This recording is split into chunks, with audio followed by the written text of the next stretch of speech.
Mas, kalau misalkan saya ini beneran masuk ke alam lain, itu ya mungkin saya sudah gila, Mas. Karena gimana ya, Masnya juga lihat sendiri kan sungai saya habis. Atau mungkin Masnya mau ikut saya ke desa tersebut. Masnya mau nganterin saya jualan di desa tersebut.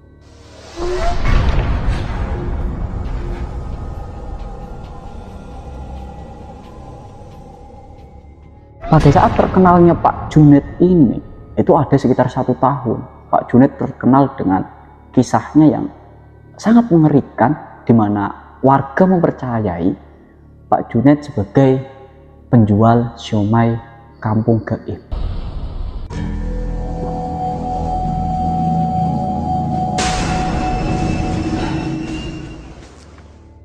Petugas medis di rumah sakit jiwa pun angkat tangan.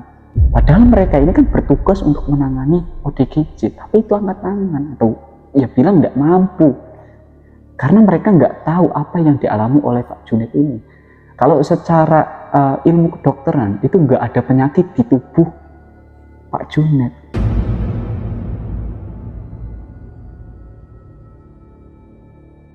Bismillahirrahmanirrahim. Assalamualaikum warahmatullahi wabarakatuh. Balik lagi nih bareng saya di sini, Muhammad Reza Maulana, yang tentunya akan membawakan seret kisah mistis yang dapat membuat bulu kuduk Anda semua berdiri. Nah, pada kesempatan kali ini saya ingin membawakan sebuah kisah nyata yang dikirim langsung oleh seseorang, sebut saja Mas Joko. Mas Joko merupakan salah satu warga di desanya, dan Mas Joko ini membagikan kisah ini karena pada saat itu kisah ini menjadi bahan pembicaraan di desanya, tepatnya pada tahun 2005. Penasaran dengan kisahnya? Langsung saja kita mulai ceritanya.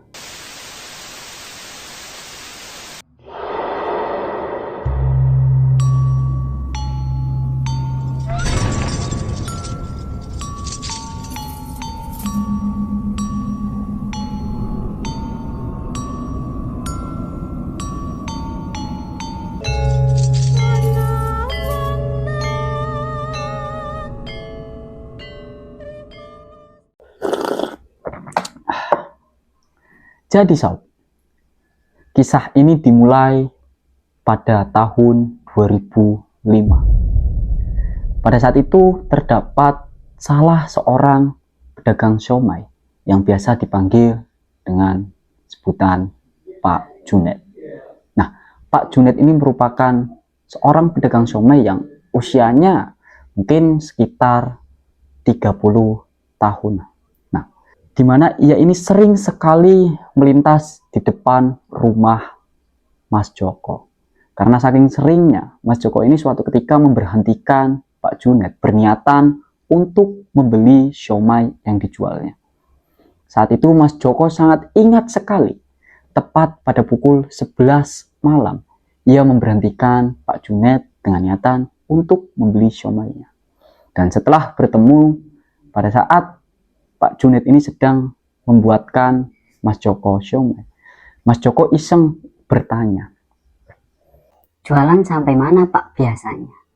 Saat itu Mas Joko mempertanyakan hal tersebut.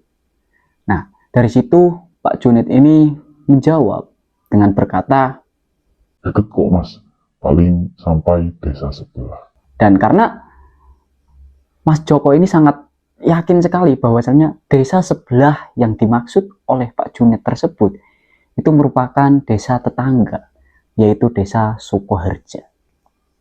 Namun, ketika Mas Joko ini menyebutkan, "Oh, desa Sukoharja ya?" Di situ Pak Juned menepis dan berkata, Bukan desa Sukoharja." Nah, dari situlah Mas Joko ini merasa heran dan bingung. Kalau bukan desa Sukoharja, lantas desa mana yang dimaksud oleh Pak Juned ini? Dan ternyata desa yang dimaksud oleh Pak Juned itu merupakan desa yang bernama Desa Kramat Jati. Dari situlah Mas Joko ini merasa heran, karena selama 20 tahun Mas Joko ini tinggal di tempat itu, di desa itu, dia baru dengar ada desa yang namanya Kramat Jati. 20 tahun loh Mas Joko tinggal di situ, dan baru kali ini dia dengar ada desa yang namanya Kramat Jati. Nah, di situ Mas Joko ini mempertanyakan kembali. Dia bertanya lagi ke Pak Junet tadi. Pak, desa Kramat Jati sebelah mana? Nah, sembari mengacungkan garpu yang Pak Junet ini gunakan untuk memotong siomay, dia ini berkata sembari mengalahkan. Itu desa itu dekat kok dari sini. Nah, setelah mendengar itu, sob, Mas Joko ini kembali heran. Karena dia tahu, dengan benar-benar dia tahu kalau sebelah desanya itu merupakan desa Sukoharjo. Tidak ada di situ yang namanya desa Kramat Jati.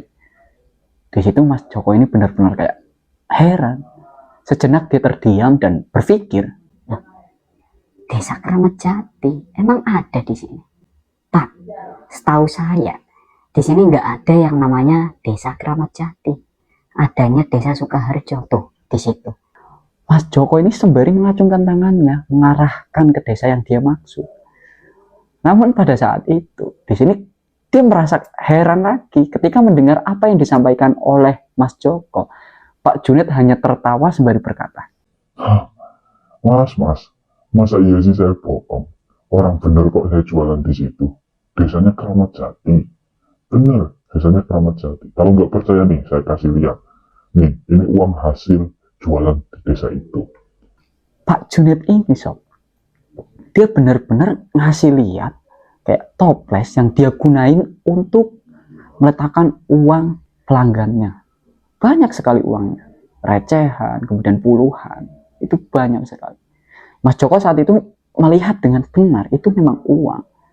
Namun yang ada di benak Mas Joko, dia ini heran.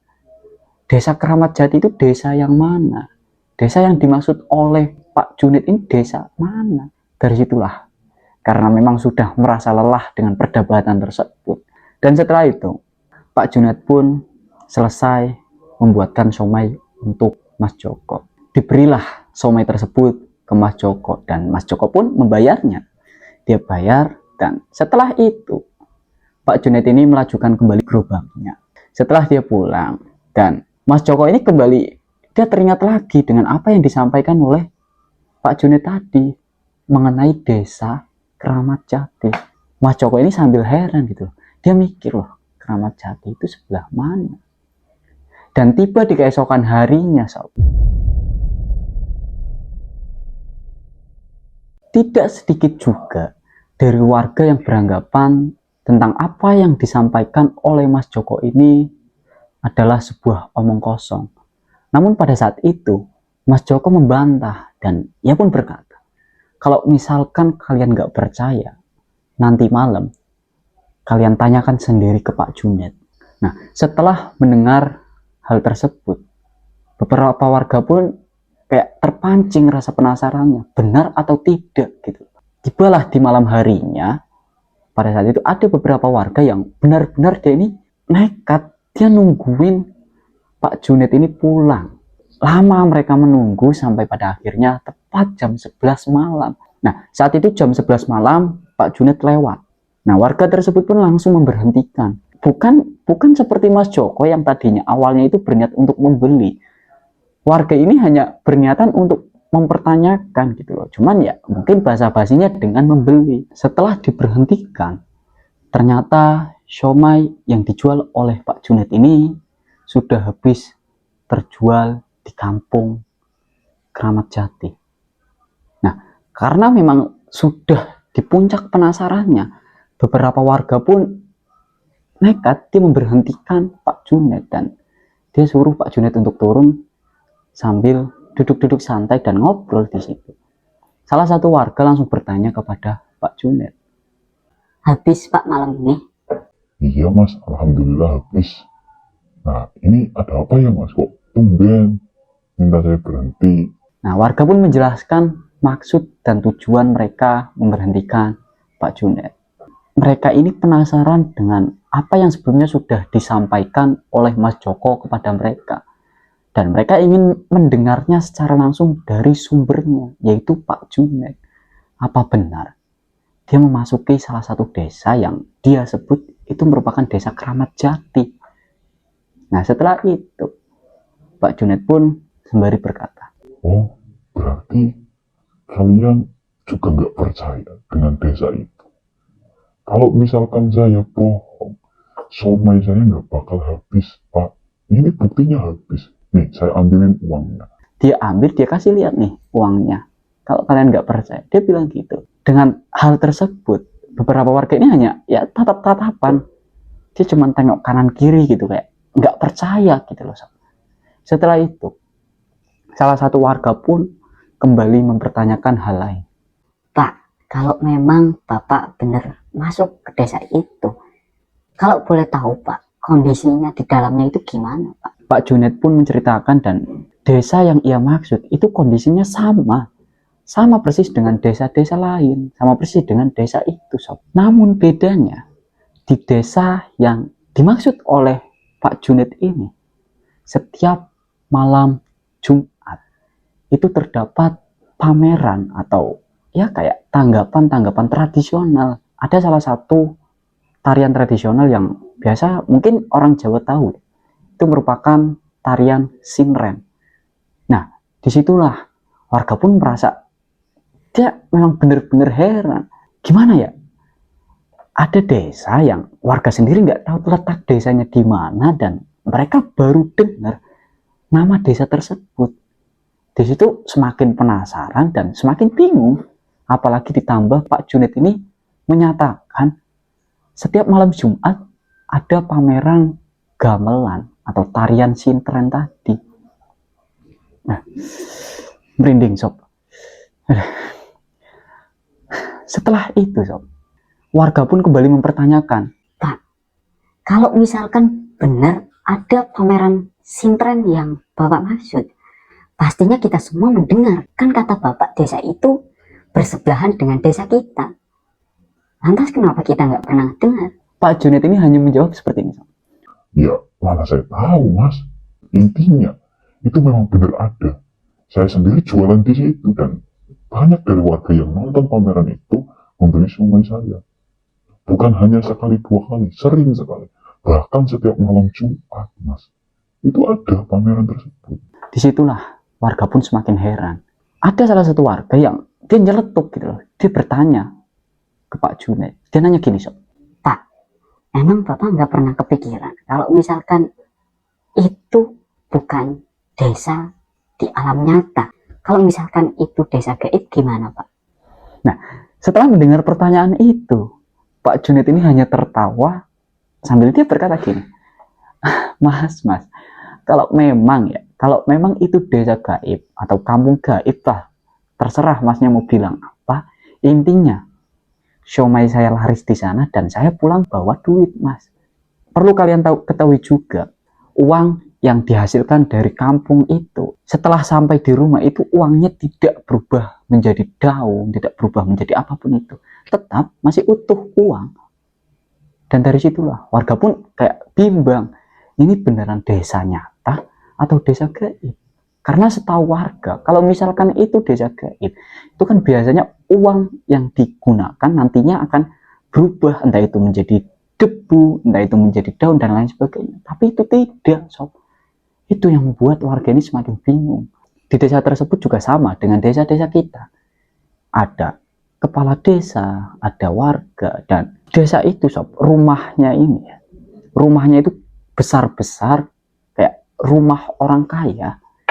Semuanya rumahnya itu besar-besar, mewah-mewah, megah-megah. Namun itu perkampungan. Itu perkampungan, bukan perumahan atau apapun itu. Itu benar-benar perkampungan. Seperti itulah yang dikatakan oleh Pak Junet kepada warga.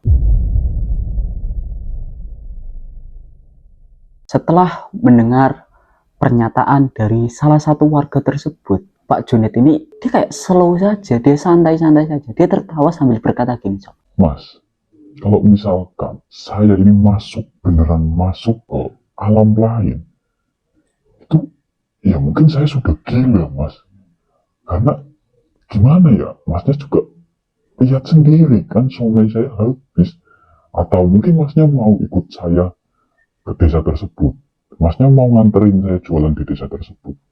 Nah, dari situ warga ini kayak dia saling ketakutan gitu loh. Kok malah ngajak? Udah, pokoknya ya udah, saya percaya saja apa yang dikatakan oleh Bapak. Pokoknya intinya Pak, kita hanya berpesan buat Bapak supaya lebih hati-hati Pak.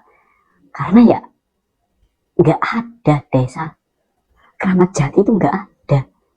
Mereka meyakinkan sekali ke Pak Juned tadi, tapi karena Pak Juned ini sudah kekeh dengan apa yang dia lihat dan apa yang dialami langsung, dia ya santai gitu loh. Dia benar-benar percaya bahwasanya Kramat Jati atau desa Kramat Jati itu desa yang nyata sob. Tapi di sisi lain warga itu nggak ada yang mengetahui di mana letak desa tersebut dan seperti apa kondisi desa tersebut. Itu nggak ada sama sekali. Pak Juned ini menjadi kayak semacam trending topik di desa-desa. Pada saat terkenalnya Pak Juned ini, itu ada sekitar 1 tahun. Pak Juned terkenal dengan kisahnya yang sangat mengerikan, di mana warga mempercayai Pak Juned sebagai penjual siomay kampung gaib. Itu sebutan untuk Pak Juned oleh warga.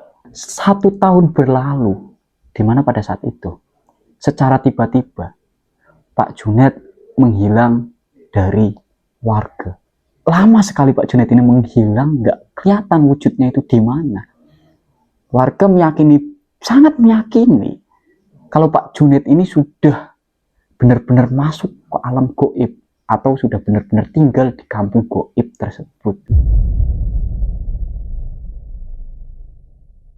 Selang beberapa tahun, tepatnya pada tahun 2008, Pak Juned secara tiba-tiba dia menampakkan diri lagi, namun bukan sebagai pedagang siomay, melainkan sebagai orang dengan gangguan jiwa atau ODGJ. Dari situ warga sebenarnya heran, loh ini gimana ini? Ya, karena pada saat Pak Juned ini muncul kembali ke hadapan warga dengan kondisi yang sudah mentalnya terganggu, kemudian ya tubuhnya udah acak-acakan, ya bener-bener kayak ODGJ gitu loh. Nah dari situlah warga pun kayak bingung, ini ada apa sebenarnya, apa yang terjadi oleh Pak Juned tadi. Karena kalaupun warga ini mempertanyakan ke Pak Juned, sedangkan kondisi Pak Juned saat itu sudah menjadi orang dalam gangguan jiwa, itu nggak bakal bisa dapat jawaban yang memuaskan buat warga tentang apa yang terjadi oleh Pak Juned selama ia menghilang. Nah, tepat pada tahun 2010 awal, ada seorang yang mungkin bisa dikatakan paranormal ya. Dia itu bercerita ke salah satu warga, Pak Juned ini memang benar sudah dibawa masuk ke alam gaib. Dan saat di alam gaib, Pak Juned menjadi orang yang sukses. Atau di kampung gaib tadi, itu Pak Juned menjadi orang yang sukses gitu loh sob.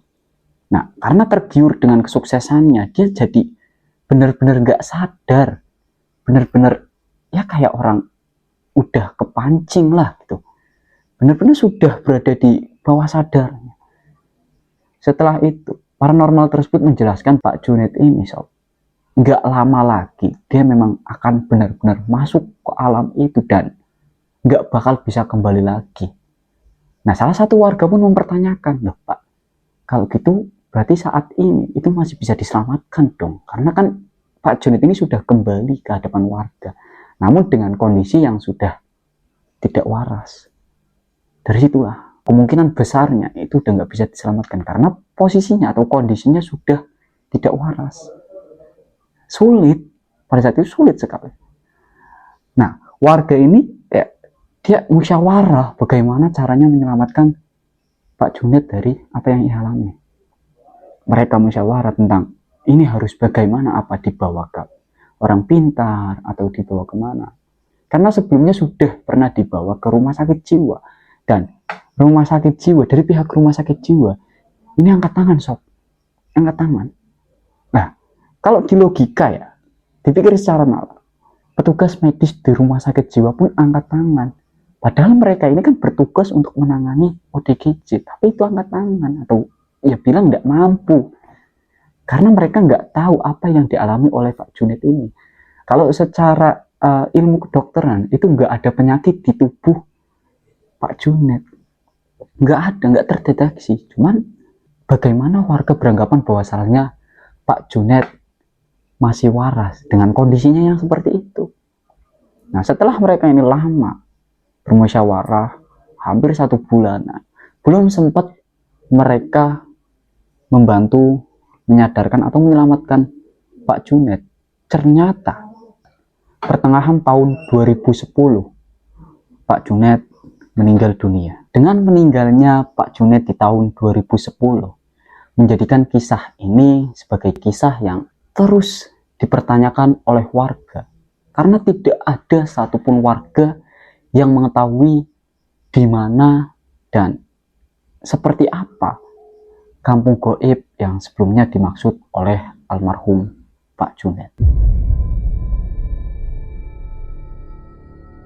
Sebelum saya akhiri kisah pada kesempatan kali ini, saya ingin mengajak kalian semua, sedulur tapak misteri dimanapun kalian berada, untuk bersama-sama mendoakan almarhum Bapak Juned agar mendapatkan tempat terbaik di sisi Tuhan Yang Maha Esa.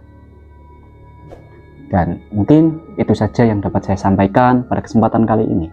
Kurang lebihnya mohon maaf. Assalamualaikum warahmatullahi wabarakatuh.